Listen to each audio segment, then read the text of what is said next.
एक भूले बिसरे जंगल में एक गांव था जो एक अजीब सन्नाटे में डूबा हुआ था। इस गांव का नाम था साइलेंट हॉलो।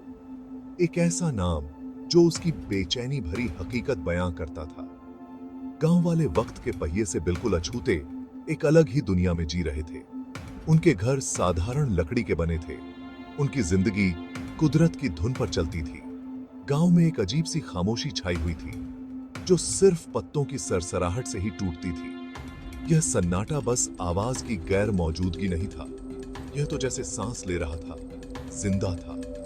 यह गांव एक पहेली की तरह था जिसके टुकड़े बिखरे हुए थे, छिपे हुए थे। किसी ऐसे इंसान का इंतजार कर रहे थे जो इतना बहादुर हो कि इसके रहस्यों को सुलझा सके। साइलेंट हॉलो और उसकी अजीब खामोशी की खबर अमेलिया तक पहुंची, जो अपने तेज दिमाग के लिए जानी जाने वाली एक जासूस थी। उसे एक गुमनाम खत मिला था जिसमें मदद की भीख मांगी गई थी, और यह खत उसे इस जंगल के किनारे तक खींच लाया था। जंगल मान जैसे उसके हर कदम का विरोध कर रहा था। घने पेड़ पौधे उसके कपड़ों को जैसे नोच रहे थे। जैसे जैसे वो अंदर जाती, सन्नाटा गहरा होता गया, उस पर एक अदृश्य वजन की तरह हावी होता गया। लगभग घंटों बाद आखिरकार पेड़ों ने रास्ता दिया और साइलेंट हॉलो गांव नजर आया। घर एक अजीब से सन्नाटे में खड़े थे। किसी भी चिमनी से धुआं नहीं निकल रहा था। अमेलिया की नजर सुनसान गलियों और अंधेरी खाली खिड़कियों पर पड़ी। वो एक ऐसी जगह पर आ गई थी जो वक्त से अछूती थी, जहां जिंदा और अनजान के बीच का पर्दा बहुत ही पतला लग रहा था। उस गुमनाम खत में एक गुमशुदा परिवार का जिक्र था। उनका गायब होना एक रहस्य था। अमेलिया अपने एफर्ट्स के चलते अपनी जांच में जुट गई। उसकी नजरें किसी भी सुराग की तलाश में थीं। गांव संकरी गलियों और जर्जर घरों की एक भूल भुलैया था। जैसे जैसे अमेलिया आगे बढ़ी, उसने दीवारों और दरवाजों पर अजीबोगरीब निशान बने हुए देखे। ये निशान बेतरतीब ढंग से बनाए गए थे, लगभग बच्चे जैसे, लेकिन निश्चित रूप से बेचैन करने वाले थे। एक निशान ने उसका ध्यान खींचा, एक सर्पिल जो खुद में ही घूमता हुआ। उसने इसे पहले भी देखा था, जंगल के किनारे एक पेड़ की छाल पर उकेरा हुआ।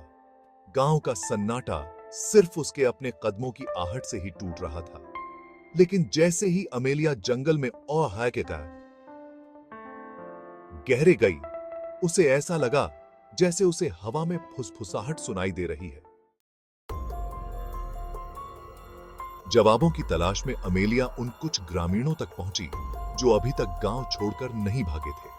उनकी नजरें नीची थीं, उनके चेहरों पर एक गहरा डर साफ दिखाई दे रहा था। जब उसने बात की तो उसकी आवाज उस भयानक सन्नाटे में अजीब तरह से गूंज उठी। ग्रामीण उसके सवालों का जवाब देने से हिचकिचा रहे थे। उनके जवाब छोटे और अधूरे थे। एक बूढ़ी औरत जिसका चेहरा झुर्रियों से भरा हुआ था, आखिरकार चुप्पी तोड़ी। यह जंगल ये वही लेता है जो यह चाहता है, उसने फुसफुसाते हुए कहा, और अपने हाथ में एक पुराना लकड़ी का ताबीज कस के पकड़ लिया। उसकी बातों ने अमेलिया के मन में डर की एक नई लहर दौड़ा दी। ग्रामीणों की चेतावनी साफ थी, साइलेंट हॉलो छोड़ दो और कभी वापस मत आना। डर और दृढ़ संकल्प के मिश्रण से प्रेरित होकर अमेलिया ने अपनी जांच जारी रखी। उसकी तलाश उसे जंगल के भीतर एक खुले मैदान में ले गई। वहां धुंधली चांदनी में ग्रामीणों का एक समूह एक घेरे में खड़ा था। उनके शरीर लयबद्ध तरीके से हिल रहे थे। बीच में एक बड़ा अलाव जल रहा था जिसकी लंबी भयानक परछाइयां पड़ रही थीं। जैसे ही अमेलिया पास आई, उसने देखा कि ग्रामीण एक ऐसी भाषा में मंत्रोच्चार कर रहे थे जो वह नहीं समझती थी। घेरे के बीच में वह एक ऐसी आकृति को देख सकती थी जिसे बांधकर उसका मुंह बंद कर दिया गया था। उसकी आंखें दहशत से फैली हुई थीं।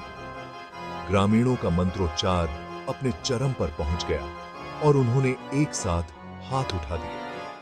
अमेलिया को बहती हुई आशंका के साथ एहसास हुआ कि वह अब एक दर्शक नहीं थी, वह अब उनके भयानक अनुष्ठान में भाग ले रही थी।